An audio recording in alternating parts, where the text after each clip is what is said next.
평생을 국방과 애국운동에 헌신하셨던 이상훈 전 국방장관이 어제 향년 90세로 별세하셨습니다. 고인은 지난 8월 15일 광화문 광장 집회에 나오셔가지고 연설을 하셨는데 아주 카랑카랑한 목소리였습니다. 내년 총선에서 애국 세력이 승리하려면은 이승만 건국 대통령의 뭉치면 살고 흩어지면 죽는다는 이 정신을 실천해야 한다고 강조하셨는데 이게 결국은 이상훈 전 장관의 유언이 되고 말았습니다. 고인은 1933년 6월 충북 청주에서 태어났습니다. 경기고등학교 육군사관학교 11기로 졸업을 했고 경기고등학교 재학 당시에 학도병으로 6.25 전쟁에 참전했습니다. 전쟁 중 육사에 지원해가지고 1955년 소위로 임관했습니다. 전두환, 노태우 두 전직 대통령과 같은 정규 육사 1기, 통상 육사 11기 출신입니다.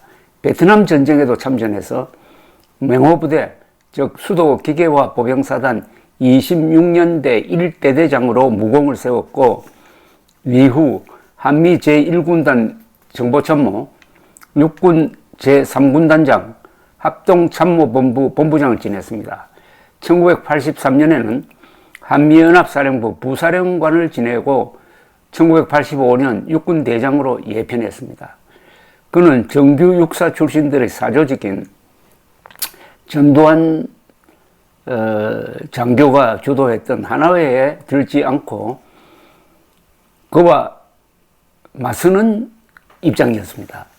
노태우 정부 때인 1988년 국방부 장관을 맡았으며 공직을 떠났어도 한국야구위원회 총재, 제양군인회 회장, 애국단체 총연합회 상임의장 등을 맡아 왕성하게 활동했습니다. 특히 2000년부터 6년간 제양군인회장을 지내면서 국가보안법 사수, 한미동맹 강화, 북핵 저지, 군인연금 현실화 등의 운동에 앞장섰습니다.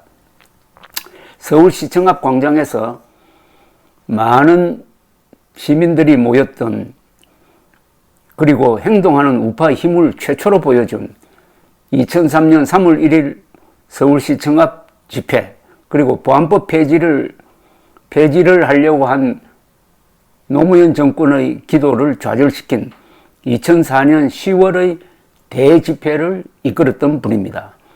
고인은 사심이 없고 늘 담백하고 절도 있는 운동으로 애국운동을 지도했습니다. 그의 연설은 힘이 있고 간결했습니다.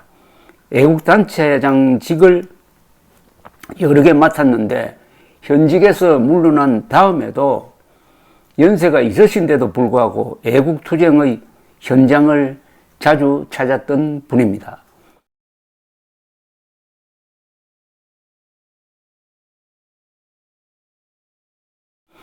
그는 국가 안보에 기여한 공로로 미국 은성훈장, 충무무공훈장, 보국훈장 등을 받았습니다. 유족으로는 부인 안정숙 씨, 자녀 이웅희 씨, 한양대 교수, 장희 씨, IT기업 대표가 있습니다. 이상철 전 정보통신부 장관은 고인의 동생입니다. 작년은 대한민국 제양군인회와 국가원로상임회의가 공동으로 주관하고 빈소는 서울 아산병원입니다. 발인은 14일 오전 7시, 장지는 충북 청주의 선영입니다. 이상훈 전 장관은 박정희 최고회의 의장의 경호원을 지내기도 했습니다. 이상훈 장관께서는 당시의 경험을 저에게 털어놓아서 제가 박정희 전기에 실은 적이 있습니다. 이런 내용입니다. 박정희 전기에 이렇게 제가 써놨네요. 권력자로 변한 박정희는 소박한 인간상을 그대로 유지하고 있었다. 전두환 장교 등과 함께 후배인 육사 생도들을 혁명 지지 시위에 동원하는 데 이력을 맡았다가 박정희 의장의 경호원이 된 6.41기 이상훈 대위는 광주에서 열린 혁명 지지 대회에 참석한 박 의장을 수행하여 작은 호텔에 들었다. 한밤중에 박정희 대통령이, 당신 대통령이 아닙니다. 국가 재건 최고회의 의장입니다. 의장이 묵고 있는 그 호텔에서 경비를 쓰고 있는데 화장실을 겸한 세면실에서 인기척이 났다는 겁니다. 당시는 방마다 화장실이 있지 않고 한 층에 한 구석에 화장실이 있었습니다. 이상훈 대위가 무슨 소리가 나서 그 화장실로 가보았더니 박정희 의장이 양말을 빨아가지고 줄에 널고 있었다고 합니다. 양말이 한 켤레밖에 없어가지고 그걸 벗어가지고 양말 빨아서 줄에 넣는 것을 보고 이대위가 이거 제가 하겠습니다 하니까 박 대통령이 화를 냈다는 이야기가 있습니다. 그러면서 다소 멋쩍은 표정을 지었다는 겁니다. 이왕 나왔으니까 박정희 의장과 양말과 관계되는 에피소드를 제가 하나 소개를 해드리겠습니다.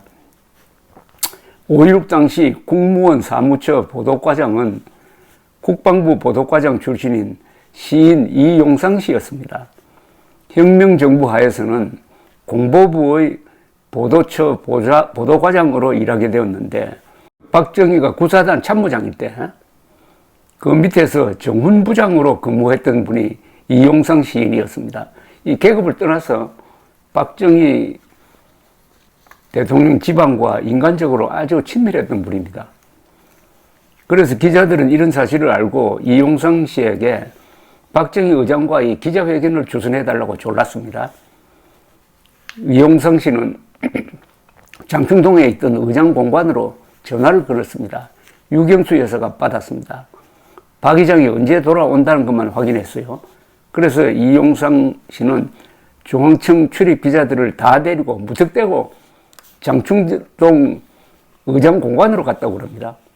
그때 박정희 의장은 외출해서 돌아오더니 발을 씻고는 양말도 신지 않은 채 회견 장소에 나와 의자에 걸터 앉았다고 합니다. 보좌를 하던 이낙선 소령이 호주머니 속에 양말을 넣고 와서 박 의장에게 귀옛말로 사진 기자들도 와서니 양말을 신으시지요 라고 했습니다. 박정희는 큰 소리로 발은 찍지 말라고 해 라고 하면서 끝까지 맨발로 기자회견을 했다는 겁니다. 이 자리에서 한국일보 윤종현 기자가 박 의장님은 주량이 어느 정도입니까? 라고 물었습니다. 내 주량은 여기 있는 이용상 동지에게 물어보시오. 윤 기자는 말을 잘못 알아듣고 다시 물었습니다. 아닙니다. 이용상 과장의 주량은 우리도 잘 알고 있습니다. 제가 묻는 것은 의장님의 주량입니다. 아마 이용상 동지 주량은 여러분들도 잘 모르실 겁니다. 이분은 종로에서 동대문까지 가는데 일주일이 걸리는 사람이에요. 중간중간에 있는 술집을 다 들러야 하거든요. 이렇게 소탈한 권력자 박정희 의장을 가장 가까이에서 지켜본 이상훈 전 국방장관, 더구나 한국전과 월남전에서 다 같이 싸우고 그 뒤에 좌파 정권이 들었으니까 애국운동의 현장, 바로 광장과 거리에서 싸웠던, 그야말로 이런 분이 원로죠.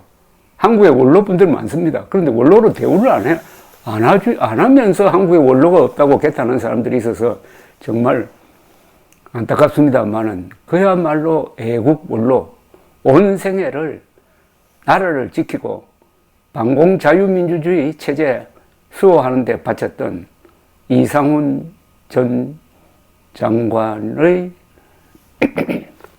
별세에 점하여 삼가 고인의 명복을 비는 바입니다. 감사합니다.